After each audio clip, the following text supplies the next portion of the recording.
जी अस्सलाम वालेकुम मेरे प्यारे भैन भरा। हाँ जी सुनाओ जी की हाल चाल है, सुनाओ सब ठीक ठाक। अम्मी अबू भैन भरा राजी बाजी। हाँ जी अलहमदुलिल्लाह शुक्र अल्लाह दा असी भी ठीक हाँ। हाँ जी शाम का व्लॉग शुरू करते हैं काफ़ी लेट, ठीक है जी। मैं उपर रजाई दूसरी निकल दी फिर छाड़ा सी तो सिलाई करके उपर चढ़ाया, चढ़ा चढ़ू के वेली हो गए, फिर नेरा हो गया। उपर तवी पर रोटियां पका लिया। मैं कहा हांडी बाद च बना लाँगे क्योंकि किचन के बनाना होंगे तो कोई टेंशन ही कोई नहीं हैगी हुण, ठीक है जी। तो प्याज साढ़े ब्राउन हो गए आ।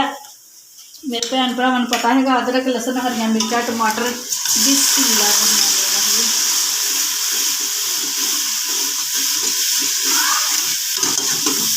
हाँ जी मिर्च मसाला जो साढ़े हांडी पैंदा है वा 3 चमचियां नमक, 3 चमचियां मिर्चा दियां, 1 हल्दी दी, अदरक लसन टमाटर हरियां मिर्चा, ठीक है जी। अपने साढ़े ना 1.5 किलो है शलजम तो 1.5 किलो च देख लो जी आ निकले। अद्धे बच्चे खा गए होने। अद्धा किलो साडा चिकन गोश्त है वा, अद्धा किलो मटर है। मटरों से देख लो जी दाने किन्ने निकले है। मैं कहा चलो मटर शलजम बनाने से मेरे बच्चे नखरे बहुत करते हैं। मैं कहा चलो बिच ना चिकन पा लेंगे है तो जायका बन जूगा मजे वाला तो बच्चे ना फिर खा लैंगे, ठीक है जी।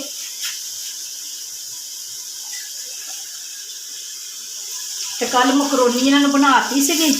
मैं कहा लो मकरोनी करते हैं, खाओ रज के मकरोनी है। माशाल्लाह राती भी रज के खाधी है तो हुण तक खान लगे आ। मैं कहा रज के खाओ, खुली बनाती मैं तो कल ना इन्होंने मकरोनी। मैं कहा मौजा मारो। हाँ जी तो मसाला हम साडा भुजदा वा तो फिर असीं ना चिकन पा के भुनदे है।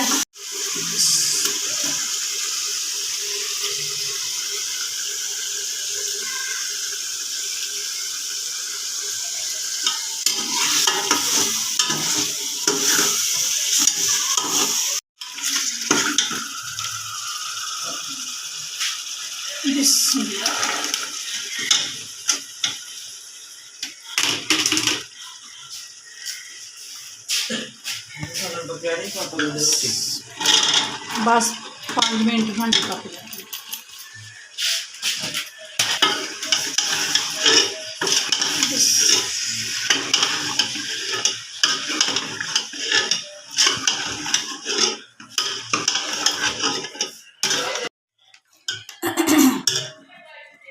माशाल्लाह घी निकले बाहर। यस 3 मिनट की सीटी लाई है तो हांडी साडी पक गई। भुख बहुत लगी हुई है बच्चों भी तो मियाँ जी भी। हरी मेथी मिली भी दुकान से भेजा सीगा, फिर सुक्की मेथी सीगी यही मैं धुआं किदां आंदिया वा है तो हांडी नहीं लाई हिलाया तां आया मां।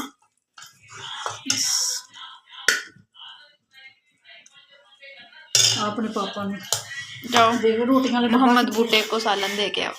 फैसल रोटियां ला हो किथे छापा बाहिश बाहिश फैसल का बाकी अम्मा तू सालन ज्यादा क्यों देने हैं ज्यादा। यस रोटी सड़ी हुई तो देने के लिए रखी है। यस ये रखी है नजर ना लगे। नजर बटो यस रोटी नजर बटो साडे घर से ये चल चल चल चल चले छाबे ले आओ। मैं रोटियां दे सारे जिन्हें खानी होंगी ला लूंगा। ओ मां नु भी भुख लगी, नूर नु भी भुख लगी, सारे नु भुख लगी हुई है। क्यों खैर आज क्यों सुबह रोटी नहीं खानी। 10 मिनट का फर्क रह गया। आ देखो छाबे ओथे देख 2 छाबे दे ओथे तू वाले पे और डिनर करके प्लेटा अगला नजर बटो। हाँ जी मेरे भैन भरा सालन तो माशाल्लाह साडा बहुत मज़ेदार बन गया है वा। यह देख सकते हैं, ठीक है जी, बहुत जबरदस्त बनया वा सालन। खा लो खा लो। हाँ जी मेरे भैन भरा साडा अज का व्लॉग अच्छा लगे वा तो लाइक करो, सबसक्राइब करो, घंटी का बटन लाजमी दबा दिया करो, ठीक है जी। मेरे भैन भरा जितने भी रह रहे जेडे मुल्क च रह रहे हैं मैंने देख रहे हैं, खुश रहो, शाद रहो, आबाद रहो, हमेशा हसदे तो मुस्कुराते हसदे रहो, लोग भला पागल समझन क्यों। हसदे रहना, खुश रहना, सेहत होंगी है तो खून बढ़ता है वा, ठीक है जी। सही हसदे रहो। हाँ जी मेरे भैन भरा अपन दुआं च मैंने याद रखियो, मैं भी अपन दुआं च अपने भैन भरा याद रखदी। मैनू दिओ हुण इजाजत। अल्लाह हाफिज़। पूरा अल्लाह हाफिज़। लोग देखा करो, पूरा लोग देखा करो।